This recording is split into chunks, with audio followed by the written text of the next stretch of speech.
इसमें मदद मिलेगी।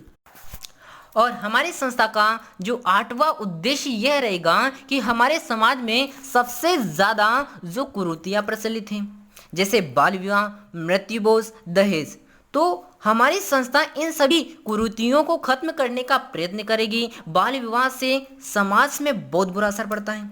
आप सब लोग इस बात से अवगत होंगे कि जब हमारे समाज में कोई भी लड़का या लड़की जैसे ही 9th या 10th क्लास में आ जाते हैं तो उनके शादी संबंधों के चर्चे होने स्टार्ट हो जाते हैं, जिससे उनके मन में एक साइकोलॉजिक इफेक्ट पड़ता है।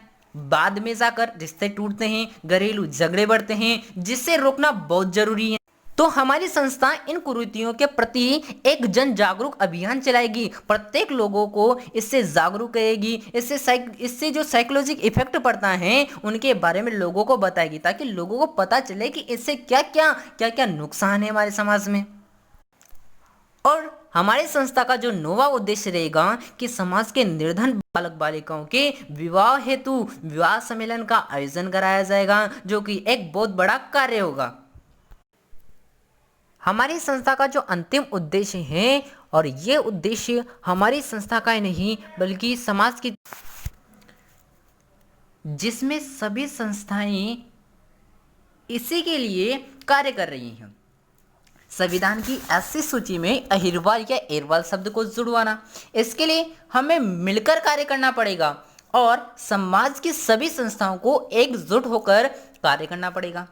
इसकी लड़ाई लड़नी पड़ेगी, क्योंकि जितना ये मुद्दा लोगों को सरल नजर आता है उतना है नहीं। इसके लिए हमें लंबी लड़ाई लड़ने की आवश्यकता है। ये लड़ाई लंबी चलने वाली है और ये हमारे संविधान में अहिरवाल या एरवाल शब्द जुड़वाकर एक बहुत बड़ी कामयाबी होगी। इसके लिए हमें किसी भी संस्था का विरोध नहीं, सपोर्ट चाहिए। जब तक हम इस मुद्दे में एक होकर मिलकर कार्य नहीं करेंगे, तब तक इसके बारे में विचार मत करना कि संविधान की सूची में एरवाल शब्द जुड़ जाएगा। यह मुद्दा राज्य के सीएम तक जाकर खत्म होने वाला है। तो लोगों को अपने मतभेद को बुलाना पड़ेगा, तब जाकर ही इससे लड़ाई खत्म होगी।